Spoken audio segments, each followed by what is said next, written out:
Bellator 49 from Caesars in Atlantic City, New Jersey. We open with the Bellator feature fight in the featherweight division. Joel Roberts versus Breland Van Artstalen. Van Artstalen started out so aggressively, but in the second round, Roberts lands an up kick, and Van Artstalen falls right into a very tight triangle, does not tap, ends up passing out. A technical submission victory for Roberts.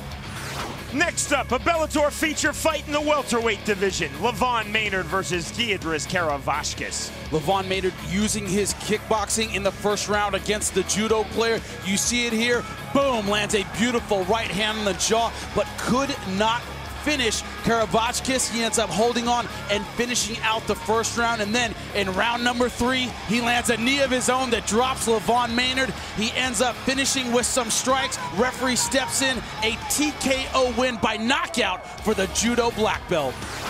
Then a Bellator feature fight at the catchweight of 147 pounds. Scott Heckman versus Alexandre Bezeha. Bezeha able to use his takedown defense against the wrestler, kept the fight on the feet, but then landed a beautiful double leg of his own. You see him slamming Heckman to the ground, and then one hook, and then the other hook in. We've seen how good he is from the back with the rear naked choke, but in this fight, he showed that he has ground and pound and can do it with the best of them. He finishes this fight via TKO. Then on to welterweight tournament quarterfinal number 3, Chris Cisneros versus Ben Saunders. Chris Cisneros, known for his boxing, but it was all about the grappling and jiu-jitsu of Ben Saunders. In that first round, landed some knees, some strikes, went for all kinds of submissions, but his famous clinch game ended up winning the fight. A beautiful left knee once Cisneros hit the ground. Ben, the Killer Bee Saunders, all over him with strikes, and like he says here, 2-0 in Bellator. And Ben Saunders through to the semifinal round.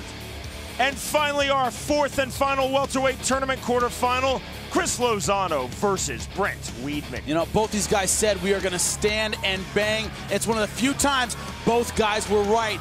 Weidman landing this beautiful right hand, then using some great jiu-jitsu in that opening round, but rounds 2 and 3, all about the heavy hands of Chris Lozano. Brent Weidman has cement in his skull. He took some amazing shots, continued walking forward. The end of the fight ended with Lozano on top. He wins a unanimous decision victory.